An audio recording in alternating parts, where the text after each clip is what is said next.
বলেছে যখন বিপদের মুহূর্তে পড়বে তখন দান করা লাগবে। খোদার রাহে যদি কিছু দান করা যায় তাহলে গেলে বিপদ মুসিবত দূরে সরে যাবে। আর সাদকা তো তারাদ্দুল বালা, সাদকা দিতে গেলে বালা মুসিবত দূরে সরে যায়। আমার হোসেন বলেছিল ও যায় না, এই মুহূর্তে এখন কি বলতে চাও তুমি? আমাদের কাছে দেওয়ার মতো তো একটা কিছু নাই, একটা দানা নাই, পানি নাই। 3 দিন ধরে পানি দানা সব বন্ধ হয়ে গেছে। কেমনি করে কি বলতে চাচ্ছ তুমি? বলে ও ভাই, এখন কোনো দানা লাগবে না, কোনো পয়সা লাগবে না, কিছু লাগবে না, তবে একটা কথা আমি বলতে চাই তোমার সামনে। বলে কি বলার আছে তোমার, বলো। বলে ও ভাইজান, দেখুন না সকাল থেকে আমার এই দুটি ছেলে আওনা মোহাম্মদ বারবার করে আমাকে বলে ও মা, আমার মামুজানকে একবার বলো না, সকাল থেকে নিয়ে সবাই কারবালার ময়দানে যাচ্ছে, হয়ে যাচ্ছে রওনা, যারাই যাচ্ছে কেউ ফেরত আসে না গো মা, জান্নাতের মধ্যে হয়ে যাচ্ছে তাদের ঠিকানা। ও মা, একবার আমার মামাজানকে বলে দেখো না, আমার মামুজানকে বলো না যেন আমাদের কেউ জান্নাতে যাওয়ার জন্য কারবালায় করে দেয় রওনা। ইমাম হোসেন রাদিয়াল্লাহু তাআলা আনহুর সামনে মা যায়নাব কাকতি মিনতি করে বলে ও যায়নাব হোসেন, আজকে তুমি আমার কথাটুকু রেখে নাও। আমার এই ছেলে দুটি সকাল থেকে নিয়ে আমার বারবার করে আমাকে বলছে, তাই আমি বলতে চাই এই ছেলে দুটিকে কারবালার ময়দানে আমি দান করে দিলাম। ইমাম হোসেন বলতে লাগলেন, ও যায়নাব, যা বলেছ খবরদার এই কথা বলবে না, কারণ এই ছোট্ট ছোট্ট আমার ভাবনাদেরকে দেখেই আমার মনে শুধু হয় সান্ত্বনা, আর তুমি বলতে চাচ্ছ তাদেরকে কারবালায় দান করে দিতে। ও যায়নাব, এটা আমার দ্বারা সম্ভবপর নয়, আমি এটা মানতে রাজি নই। তুমি যাও, যাও, ফিরে যাও। আমার আগে আমার এই কলেজার টুকরা আমার ভাগনারা যাবে কারবালার সরজমিনে, আমার ভাগনারা কারবালায় গিয়ে শহীদ হয়ে যাবে। আমি হোসেন কেমনি করে দেখবো? এটা আমার দ্বারা সহ্য হবে না। না যায় না, এটা সম্ভব হবে না, আমি পারবো না। মা যায়নাব সে সময় বলেছিল, ভাই হোসেন, আমার মা, তোমার মা, মা ফাতেমার পবিত্র চাদরের পথের কসম দিয়ে বলে তোমাকে মেনে নাও, একবার একটু আমার ছেলেদেরকে দান করে দাও কারবালাতে। যদি না দান করো তাহলে আমি কেমনি করে দাঁড়াবো? আমি রাসূলুল্লাহর সামনে কেমনি করে মুখ দেখাবো? আমার বিশ্ব নবী যখন জিজ্ঞেস করবে, যায় না, আমার হোসেন যখন কারবালার সরজমিনে মুসিবতে পড়েছিল সে সময় তুমি কি দিয়ে দান করেছিলে, কি দিয়ে সাহায্য করেছিলে? ও ভাই হোসেন, আমি যদি আজকে আমার এই ছেলেদেরকে কারবালার সরজমিনে দান করতে পারি ভাই রে, তাহলে আমি বিশ্ব নবীর কাছে বলতে পারবো, গো নানা, আমার সে সময় দেওয়ার মতো আমার কাছে তো কিছু ছিল না, কিন্তু মাত্র দুটা আমার কলেজার টুকরা, দুটা আমার লাল ছিল, তাদেরকে আমি দিনের রাহে তোমার উম্মতিদেরকে শিক্ষা দেওয়ার জন্য নিজের দুটি কলেজার টুকরাকে আমি কারবালায় দান করে দিয়েছি। ও ভাই হোসেন, আমাকে লজ্জিত দিও না, আমি যেন মা ফাতেমার সামনে লজ্জিত না হয়ে যাই। ও ভাই, আমি যেন বিশ্ব নবীর কাছে লজ্জিত না হয়। যার ফলে বলতে চাচ্ছি তোমাকে, আমি আমার এই ছেলে দুটোকে যাওয়ার পারমিশন দিয়ে দাও না তুমি। ইমাম হোসেনের চোখ দিয়ে টস টস করে পানি বেরিয়ে যাচ্ছে। বলে, বোন যায়নাব, তুমি যখন মানছো না, শুনছো না, তাহলে আমার তো আর কিছু অন্য করার নাই। দুটি ছেলেকে যাও আমি করে দিলাম রওনা। ইমাম হোসেন পারমিশন দিয়ে দিলেন। দিয়ে দেওয়ার সঙ্গে সঙ্গে দুটি ছেলে ঘরের মধ্যে খিমার মধ্যে নিয়ে গিয়েছে। খিমায় গিয়ে কাপড়গুলো একটা পটলা থেকে বের করেছে। পানি নাই যে বাচ্চাদেরকে গোসল দিবে। মাটি নাই ভালোভাবে সে ছেলেদেরকে তাইমম করাবে, ওই ছোট্ট ছোট্ট বাচ্চাদেরকে কাপড়গুলো পরাচ্ছে। আর সে সময় শহর বানু এসে বলছে, যাই না তুমি এই বাচ্চাগুলোকে নতুন কাপড় কেন এখন পরাচ্ছ? কারণটা কি আমি তো বুঝতে পারলাম না, কেন কি করবে? জাইনাব সে সময় বলছে, ভাবি যান, আমার এই দুটি ছেলেকে জান্নাতের দুলহা তৈরি করছি। মানে কি বলতে চাও তুমি? বলে, ও ভাবি যান, আমার ভাই হোসেনের কাছ থেকে আমার পারমিশন নেওয়া হয়ে গেল, আমার ছেলেদেরকে পারমিশন দিয়ে দিল, যাওয়ার হুকুম দিয়ে দিয়েছে। যাবে তারা এক্ষুনি কারবালাতে, মিনিটের মধ্যে তারা জান্নাতের মধ্যে পৌঁছে যাবে। ইমাম হোসেনের বোন জাইনাব দুটি বাচ্চাকে ভালো করে বোঝাচ্ছে, বলে, বাবা তোমরা যাবে কারবালার ময়দানে, শোনো তবে তোমাদেরকে একটা কথা বলে দিচ্ছি আজকে আমি, তোমরা যদি সত্যিকারে আমাকে মা বলে মেনে নাও, তোমরা যদি আমাকে সত্যিকারে মা বলে জানো, তবে তোমাদেরকে একটা কথা আমি বলে রাখছি, আজকে যাবে তোমরা কারবালার সরজমিনে, সেই জায়গা থেকে তোমরা যদি পালিয়ে চলে আসো, তাহলে আমি তোমাদের মা নয়, আমি তোমাদেরকে ছেলে সন্তান বলে মানতে রাজি নই। বলে, না মা, আমরা আসবো না। বলে, বেটা শুধু তাই নয়, তোমাদের পিছনে যদি পিঠের মধ্যে আঘাত লাগে, তাহলে আমি মনে করব তোমরা নিজের জীবন বাঁচার জন্য পালিয়ে চলে আসছিলে। ছোট্ট ছোট্ট বাচ্চাগুলো বলছে, ও মা, জীবন দিয়ে দিব, কলেজার মধ্যে বুকের মধ্যে তীর লাগবে, বললাম লাগবে, ফর্সা লাগবে, তাতেও আমাদের কোনো পরোয়া নয়, কিন্তু মা দিনের রাস্তায় আমরা জীবন দিয়ে দিব, পালিয়ে আসবো না। বাবা যাও, তোমরা কোনো মতেই পালাবে না। ইমাম হোসেন দাঁড়িয়ে আছে, আর এই আউন মোহাম্মদ কারবালায় যেমনি পৌঁছেছে, 22,000 সৈন্য লোকেরা দেখে তারা বলে যে মনে হচ্ছে একটা চাঁদ আর সূর্য নেমে গিয়েছে। বলুন সুবহানাল্লাহ। পূর্ণিমার চাঁদের মতো চকচক করছে। ছোট্ট ছোট্ট বাচ্চা ইবনে সাদ বলছে, ও আওনা মুহাম্মদ হোসেনের ভাগনা, শোনো, আসলে তোমাদের জন্য পানি বন্ধ নয়, তোমার মামা হোসেনের জন্য পানি বন্ধ আছে। তোমরা যদি চাও চলে এসো আমার দলে, তোমাদেরকে এক্ষুনি পানি দেওয়া হবে। যদিও ছোট্ট ছিল, বয়সে কম ছিল, 6-8 বছর বয়স ছিল তাদের, কিন্তু আলে নবীর খুন ছিল তাদের মধ্যে, শেরে খোদার খুন প্রবাহিত ছিল তার ভিতরে। সেই ছেলেগুলো বাঘের মতো লাফিয়ে সে সময় জবাব দিয়েছিল, ওই ইবনে সাদ, শোনো, আমার মামার জন্য যেই পানি বন্ধ আছে, আমাদের জন্য সেই পানি বন্ধ হওয়ার কথা। তোমার কাছে আমরা পানি পান করতে চাই না।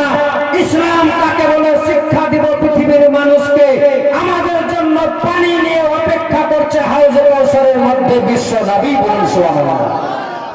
তোমাদের পানি পান করব। আল্লাহু আকবার। ইয়া রাসূলুল্লাহ, ইয়া রাসূলুল্লাহ, ইয়া হুসেন জিন্দাবাদ, ইয়া হুসেন জিন্দাবাদ, আল্লামা মাওলানা জান করিম সাহেব জিন্দাবাদ, নারে তাকবীর, আল্লাহু আকবার, নারে রিসালাত, ইয়া রাসূলুল্লাহ। তোমাদের পানি পান করতে চাই না। তোমরা ভাবছো পানির লোভ লালসা দিয়ে আমি তোমাদের দলে চলে যাব? কখনো নয়। প্রস্তুত হয়ে যাও, কে লড়বে আমার সঙ্গে? তোমরা, আমরা দুই ভাই হয়ে আছি, তোমরা কারা, কে আমাদের সঙ্গে, কে আসতে চাও? ওই 22,000 সৈন্যর লোকেরা ছোট্ট ছোট্ট বাচ্চাকে মনে করে অবহেলা ভেবে আসতে চাচ্ছে না তাদের কাছে। শেষ মুহূর্তে নিজেই দুই বাচ্চা ঢুকে পড়লেন 22,000 সৈন্যের ভিতরে। যেভাবে বাঘ ছাগলকে তাড়া করতে গেলে ছাগল ভেগে যায় নিজের জীবন বাঁচার জন্য, যেভাবে বাঘ হরিণকে তাড়া করলে হরিণ ভাগে নিজের জীবন বাঁচার জন্য, সেভাবে যেন 22,000 সৈন্য লোকেরা ছোট্ট ছোট্ট শেরে খোদার শের দুটি বাচ্চা, 8-10 বছরের, 6 বছর 8 বছরের বাচ্চাদের যুদ্ধ দেখে 22,000 সৈন্য নড়চড় হয়ে গিয়েছে। বলুন সুবহানাল্লাহ। শুধু তাই নয়, এক প্রান্ত থেকে আর এক প্রান্তে কচু কাটার মতো করে সাফ করে চলে যাচ্ছে, ধুলো সাফ করে যাচ্ছে। কেউ আসতে পারে না মোকাবিলায়, কেউ যখন দাঁড়াতে পারছে না, তখন ইবনে সাদ বলছে, এ নাদানেরা, তোমরা কি বুঝতে পারছো না? ছোট বাচ্চা হলে কি হবে? ছেলে খোদার ছেলে আছে, ওই হায়দারের কারবার আছে, হায়দারের কারবারের ওই খুনি রয়ে আছে, তাদেরকে ছোট বাচ্চা বলে মনে করে অবহেলা করো না। তোমরা সবাই মিলে একসঙ্গে তাদের সঙ্গে মোকাবিলা করো। কিন্তু তারা তো ছোট বাচ্চা, তাদের জন্য 3 দিন ধরে পানি বন্ধ হয়ে আছে, দানা পানি ভুকা অনাহারে, কত তারা আর লড়বে? তাদের একটাই ছিল টার্গেট। বড় ভাই বলছে ছোট ভাইকে, ভাই আউন আউন বলে মুহাম্মদ চলো। ওই দেখা যায় সামনে ইবনে সাদ বসে আছে। আর যদি আমরা টার্গেট করে ওই ইবনে সাদকে মেরে দিতে পারি, সেনাপতিকে যদি মারতে পারি, সেনাপতি মারতে গেলেই, সেনাপতিকে মারতে পারলেই যুদ্ধের পতন ঘটে যাবে, যুদ্ধ আর হবে না।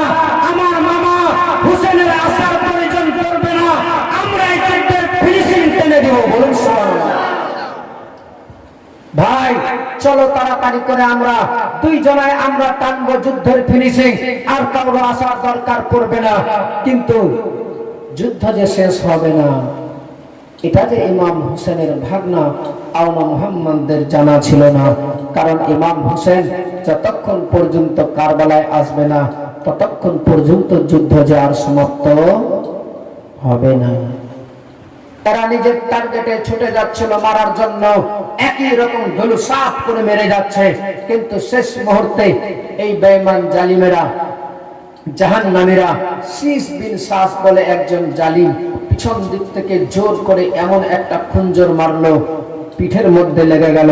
বড় ভাই ছোট ভাই জমিনে পড়ে গেল।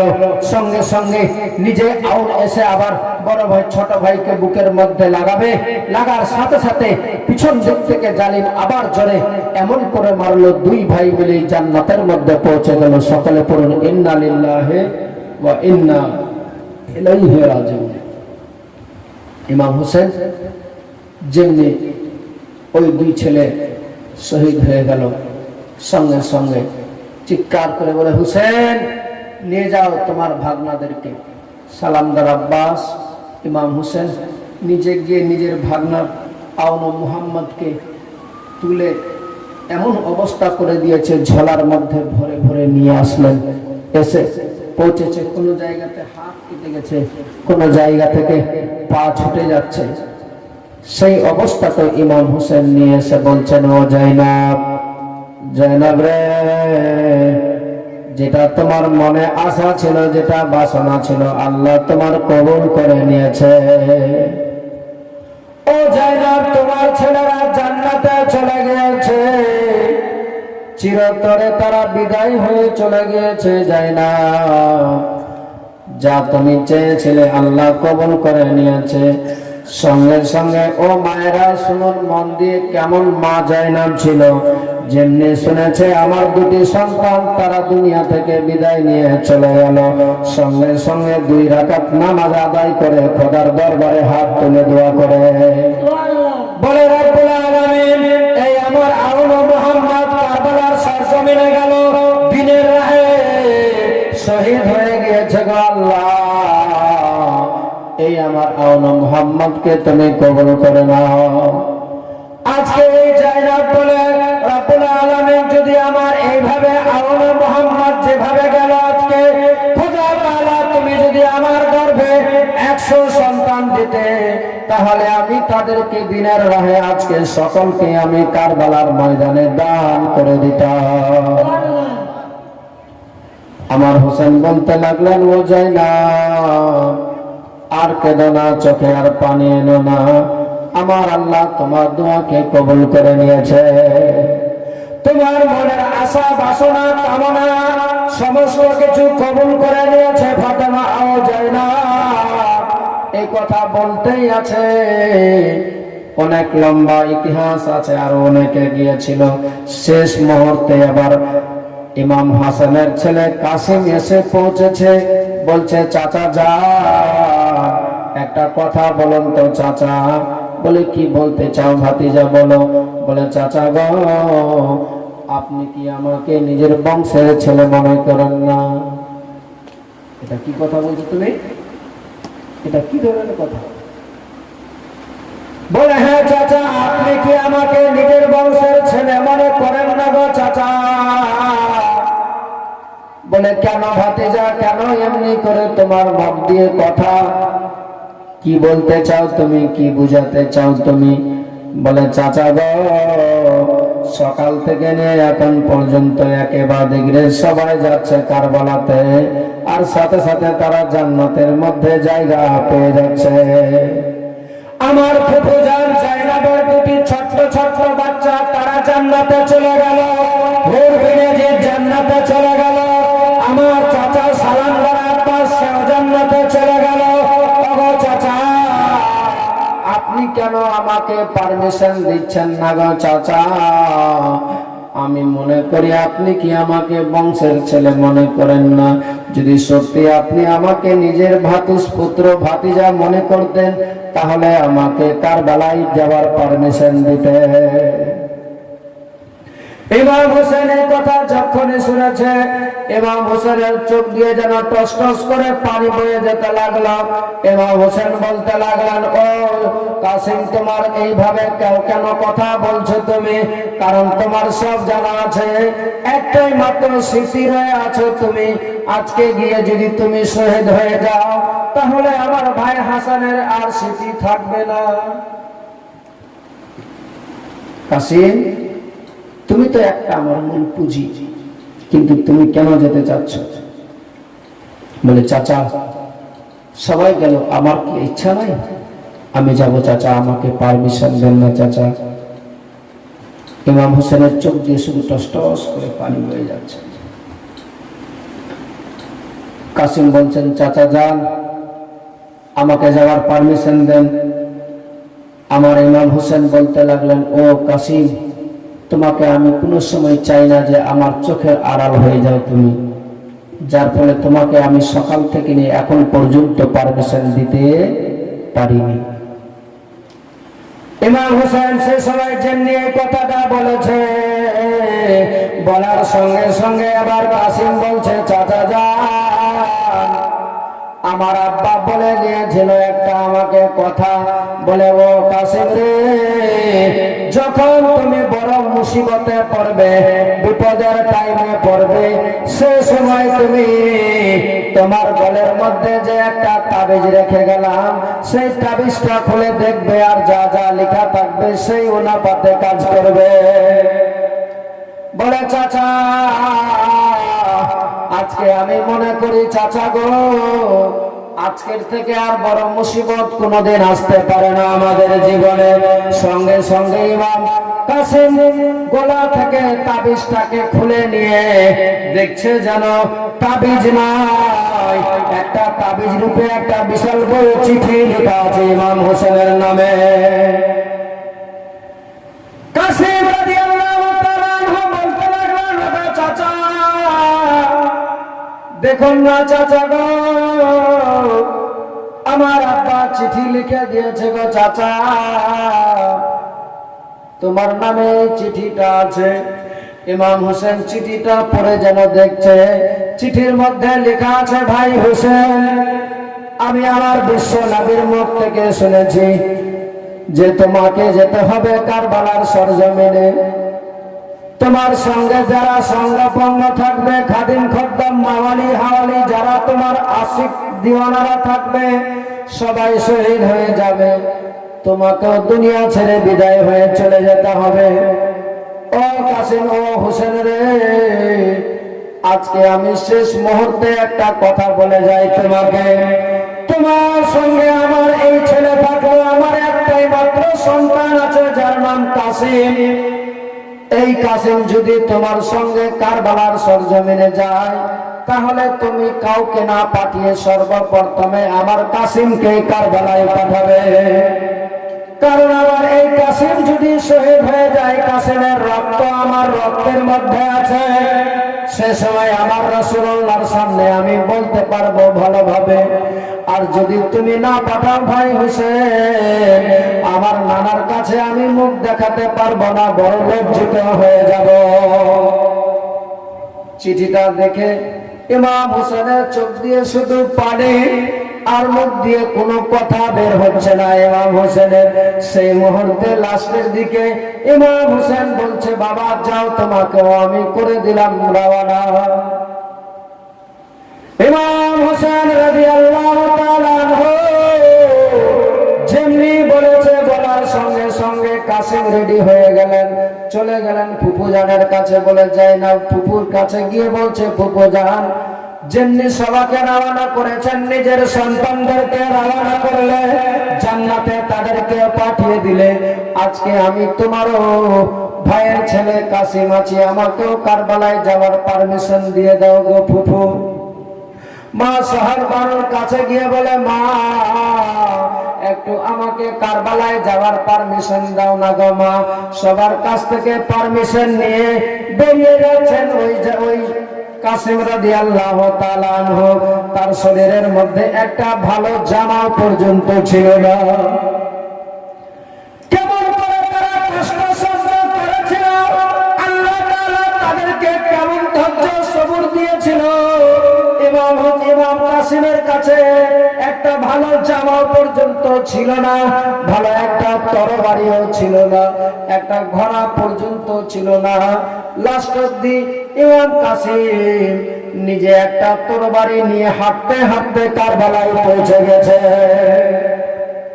জোরে সুবহানাল্লাহ, সুবহানাল্লাহ, সুবহানাল্লাহ। কিছু নাই, কাসিম একা খালি হাতে, ঘোড়ার উপরে নাই, শুধু খালি হাতে একটা মাত্র তরবারি আছে। 22,000 সৈন্য একদিকে। ইবনে সাদ ইশারা করে বলছে, ও 22,000 সৈন্যর লোকেরা, তোমরা একটা কথা মন দিয়ে শোনো। এখন দেখতে পাচ্ছ এটা যে আসলো, এর নাম হচ্ছে কাসিম, এটা হাসানের ছেলে কাসিম।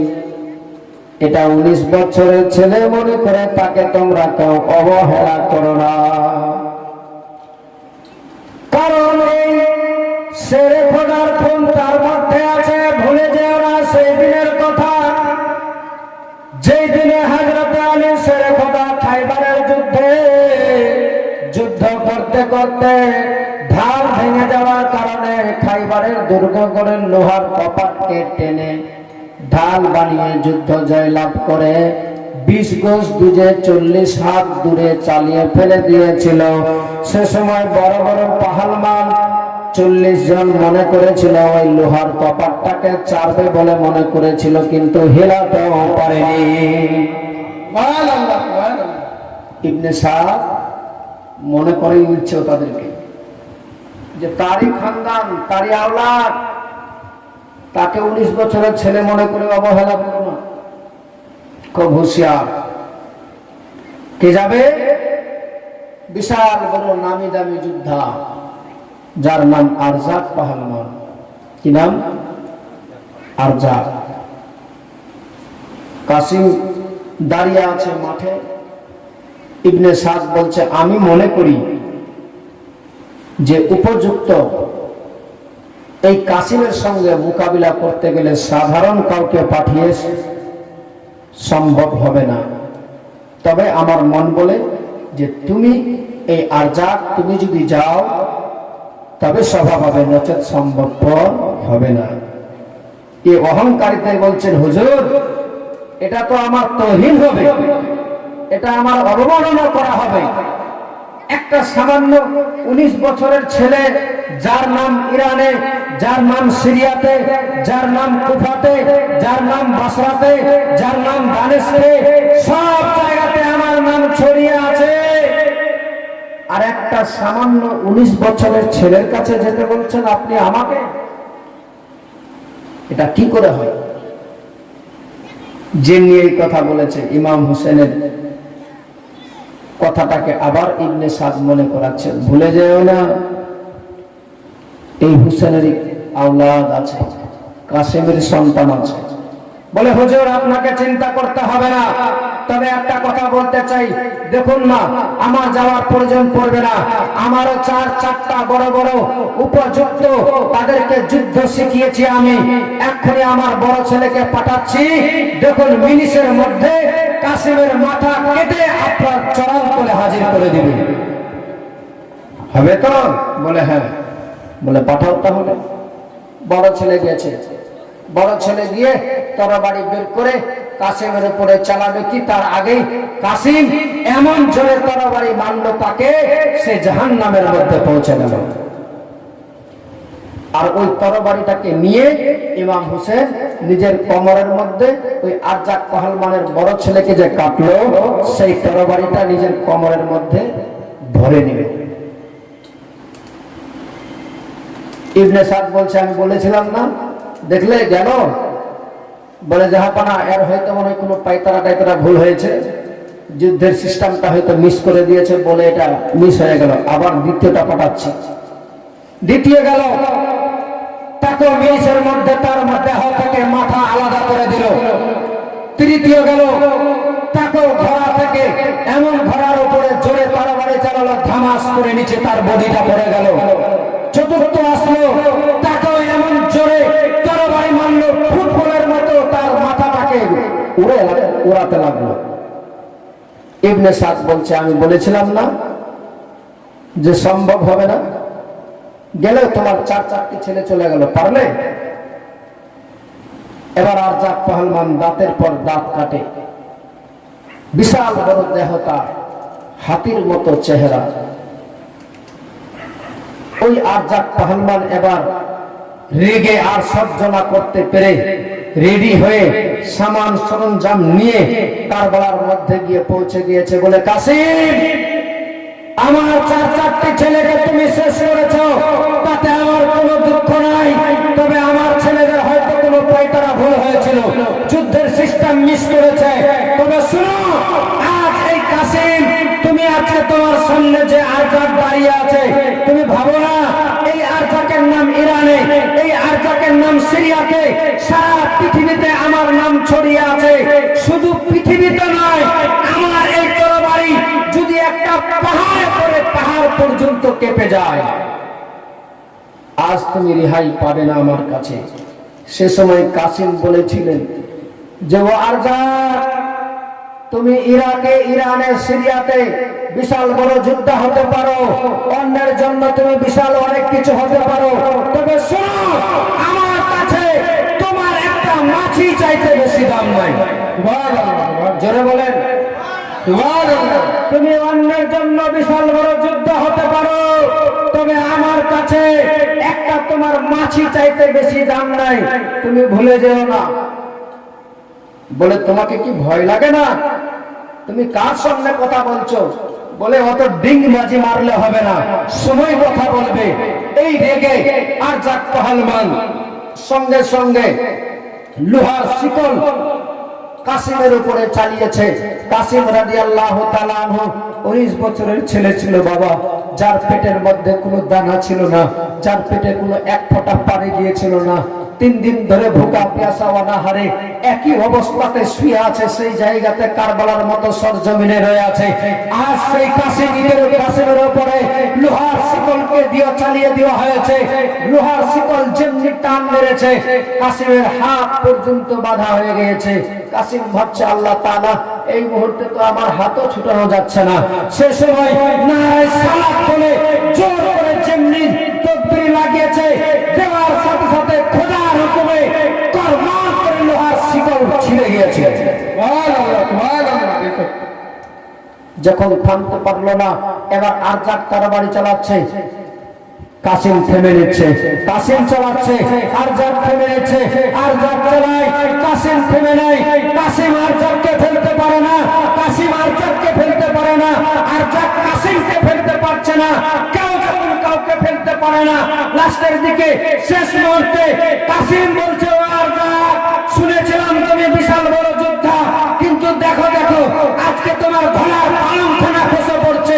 যেমনি ঘোড়ার পালঙ্কের দিকে নজর করেছে, সে সময় কাসিম তরবারি টেনে আল্লাহু আকবার বলে যেমনি মেরেছে, কাসিমের তরবারিতে আরজাক পাহলমানকে সুবহানাল্লাহ, সুবহানাল্লাহ, জোরে বলেন। সুবহানাল্লাহ। 22,000 সৈন্যের লোক এবার থরথর করতে লেগেছে। কে এসে আর দাঁড়াবে ইমাম হোসেনের সামনে, আর কে কথা কাসিমের সামনে কথা বলবে? যে এত বড় বিশাল নামি দামি যোদ্ধা, তার কাছে ওই কাসিম 19 বছরের ছেলের কাছে 1 মিনিট টিকতে পারলো না। আমরা গিয়ে সেখানে মোকাবেলা করতে পারি? সম্ভব নয়। কাসিম বলছেন, কে লড়বে? তোমরা আসো, আমি সময়টুকু বরবাদ করতে চাই না। কেউ যখন আসে না, তখন ঘোড়ার উপরে চেপে বলছে, ও 22,000 সৈন্যের লোকেরা, তোমরা নির্ধারিত করো, সিদ্ধান্ত নাও, কে আমার সঙ্গে মোকাবিলায় আসবে।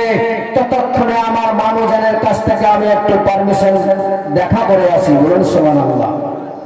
ঘোড়ার উপরে চেপে চলে আসলেন মামার কাছে, চাচার কাছে এসে পৌঁছে গিয়েছে।